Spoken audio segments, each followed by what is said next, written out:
요즘 주변을 둘러보면 이런 분들 정말 많습니다. 혼자 맛집 탐방하고, 퇴근 후에 넷플릭스 보면서 맥주 한 캔 마시고, 주말에는 오롯이 나만을 위한 취미생활에 몰두하는 삶. 누가 옆에서 간섭하지도 않고 내 감정 소모할 일도 없는 이 평화로운 상태 말이죠. 그러다 문득 친구의 결혼 소식이나 연애 상담을 듣게 되면 이런 생각이 스칩니다. 나도 연애를 해야 하나? 하지만 이내 결론은 하나로 귀결되죠. 아, 역시 귀찮아. 혼자가 최고야. 자, 솔직히 말해봅시다. 지금 이 영상을 클릭하신 여러분도 마음 한구석에서는 이게 단순히 게으름 때문인지 아니면 내 심리에 어떤 변화가 생긴 건지 궁금해서 오신 거잖아요. 이거 내 얘기 아냐? 싶으시죠? 오늘 이 시간은 단순히 여러분이 연애세포가 죽었다고 타박하는 자리가 아닙니다. 왜 현대사회의 수많은 30대들이 특히 유능하고 자기 주관이 뚜렷한 사람들이 자발적 솔로의 길을 택하는지 그 복잡 미묘한 심리적 기제를 아주 깊숙이 파헤쳐 볼 겁니다. 여러분의 마음속에 아주 정교하게 설계된 1인용 요새가 있다고 상상해 보세요. 그 요새 안은 여러분이 좋아하는 향기와 음악, 그리고 완벽한 통제권으로 가득 차 있습니다. 연애라는 건 그 견고한 요새의 성문을 열고 누군가를 들여보내는 일이죠. 그런데 문제는 그 누군가가 들어오는 순간 여러분이 공들여 쌓아온 질서가 무너지기 시작한다는 겁니다. 오늘 우리는 왜 우리가 그 성문을 걸어 잠그고 빗장까지 지르게 되었는지 그 심리적 설계도를 함께 읽어보겠습니다. 먼저 우리가 가장 먼저 살펴봐야 할 심리적 기제는 바로 감정적 가성비의 법칙입니다. 우리 뇌는 기본적으로 에너지를 아끼려는 성질이 있어요. 그런데 현대인의 삶은 어떤가요? 이미 직장에서, 사회생활에서 모든 에너지를 탈탈 털리고 돌아옵니다. 퇴근벨이 울리는 순간 우리에겐 남은 배터리가 고작 5%뿐이에요. 이때 연애라는 어플리케이션을 실행한다고 가정해봅시다.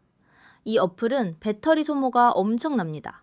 상대방의 기분을 살피고 연락 타이밍을 고민하고 데이트 코스를 짜고 가끔은 싸우고 화해하는 과정까지. 이 모든 것이 에너지 소모죠. 여러분은 지금 효율적인 생존 전략을 선택하고 있는 겁니다. 5% 남은 에너지를 나를 위해 쓰느냐, 아니면 불확실한 타인에게 투자하느냐의 기로에서 뇌가 합리적인 판단을 내리는 거죠. 나 혼자 쉬는 건 확실한 휴식과 보상이 보장되지만 연애는 하이 리스크, 하이 리턴. 아니, 어쩌면 로우 리턴일지도 모른다는 공포가 자리 잡고 있는 겁니다. 여기서 반전이 하나 더 있습니다.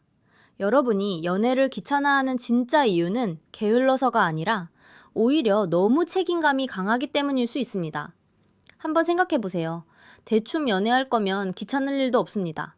그냥 만나고 싶을 때 만나고 헤어지면 그만이니까요. 하지만 여러분은 연애를 시작하면 상대에게 최선을 다해야 한다는 혹은 좋은 파트너가 되어야 한다는 심리적 압박감을 강하게 느끼는 타입일 확률이 높습니다. 타인에게 실망을 주기도 싫고 나 또한 상처받기 싫은 완벽주의적 성향이 연애라는 가업을 너무 거대한 숙제처럼 보이게 만드는 것이죠. 숙제가 너무 많으면 책상을 펴기도 싫어지는 것과 같은 원리입니다. 이제 좀 더 깊은 곳으로 들어가 보죠. 성인 애착 유형 중에서 거부형 회피 애착이라는 개념이 있습니다. 이들은 자기 충족적이고 독립적인 성향이 매우 강합니다. 타인과의 친밀감이 깊어질수록 자신의 자립성이 훼손된다고 느끼죠. 마치 나만의 고요한 호수에 누군가 돌을 던져 파문을 일으키는 것을 견디지 못하는 것과 같습니다. 이들에게 혼자만의 시간은 단순히 쉬는 시간이 아니라 흩어졌던 자아를 다시 조립하는 신성한 의식입니다. 만약 여러분이 누군가와 함께 있을 때보다 혼자 있을 때 비로소 내가 나다워진다고 느낀다면 여러분은 이 회피적 독립성의 단계에 머물고 있을 가능성이 큽니다. 그런데 여기서 우리가 간과하지 말아야 할 사회적 맥락이 있습니다. 30대의 연애는 20대의 그것과 질적으로 다릅니다. 20대의 연애가 순수한 감정의 불꽃놀이였다면 30대의 연애는 마치 복잡한 계약서를 검토하는 과정과 비슷해집니다. 상대방의 가치관, 경제력, 가족관계, 미래계획까지 고려해야 할 변수가 너무 많아지죠. 이 과정에서 발생하는 심리적 피로감은 상상을 초월합니다. 차라리 그 피곤한 검토 과정을 거칠 바에야 확실한 행복이 보장된 나만의 루틴을 지키는 것이 이득이라는 결론에 도달하는 겁니다. 자, 그렇다면 이런 질문이 들 수 있습니다. 나는 평생 이렇게 혼자 살아야 하는 걸까? 내가 문제가 있는 건 아닐까? 여기서 제가 명확히 말씀드리고 싶은 건 혼자가 편한 상태 자체가 문제는 아니라는 점입니다. 오히려 자신과 잘 지내는 능력이 탁월하다는 증거이기도 하죠. 다만 우리가 경계해야 할 것은 고립과 고독의 차이입니다. 고독은 스스로 선택한 즐거운 소외이지만 고립은 타인에 대한 두려움 때문에 벽 뒤로 숨는 것입니다. 여러분이 연애가 귀찮은 이유가 정말로 지금 삶이 만족스러워서라면 아무 문제 없습니다. 그 시간을 충분히 즐기세요. 하지만 만약 누군가를 만나고 싶으면서도 거절당할까봐 혹은 내가 부족해 보일까봐 미리 귀찮음이라는 가면을 쓰고 뒤로 물러나 있는 것이라면 이야기는 달라집니다. 이건 방어 기제거든요. 상처받지 않기 위해 아예 경기에 참여하지 않는 전략 말입니다.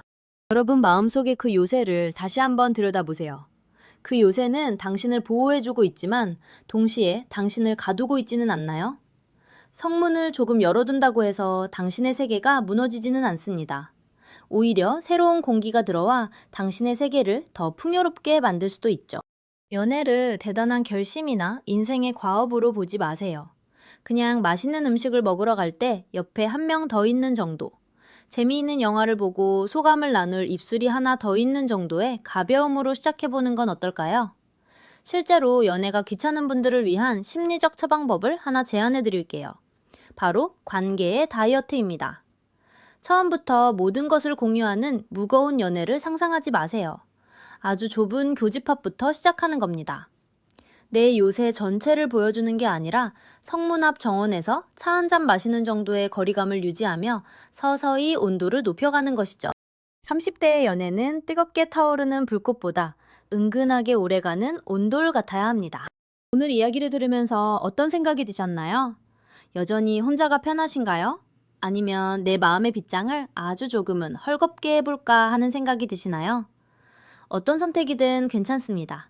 가장 중요한 건 여러분이 지금 행복한가, 그리고 그 선택이 두려움에서 기인한 것인가 아니면 진정한 만족에서 기인한 것인가를 구별하는 일입니다.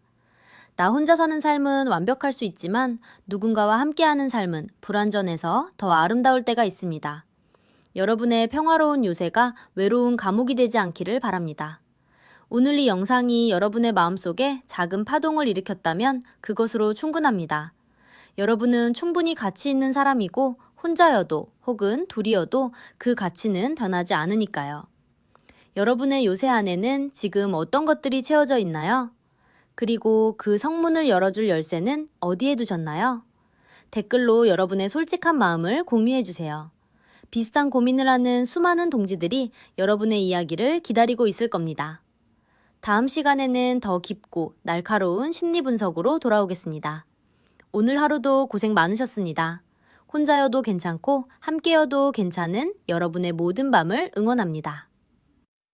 혹시 이 내용이 정말 내 마음을 꿰뚫어 본 것 같다면 혹은 주변에 이런 친구가 떠오른다면 이 영상을 공유해보세요. 우리가 왜 그렇게 연애를 귀찮아했는지 서로를 이해하는 작은 시작점이 될 수 있을 겁니다. 긴 이야기 들어주셔서 감사합니다. 여러분의 마음 근육이 조금 더 단단해지는 내일이 되길 바라며 저는 여기서 인사드리겠습니다. 과연 다음 단계로 나아갈 준비가 되셨을까요? 아니면 여전히 그 따뜻한 이불 속 같은 솔로 생활이 더 소중하신가요? 어떤 대답도 정답입니다. 당신의 인생에서 가장 중요한 파트너는 결국 당신 자신이니까요. 하지만 언젠가 그 요새의 문을 두드리는 기분 좋은 노크 소리가 들릴 때 너무 놀라지 마시고 기분 좋게 문을 열어줄 수 있는 여유는 남겨두시길 바랍니다.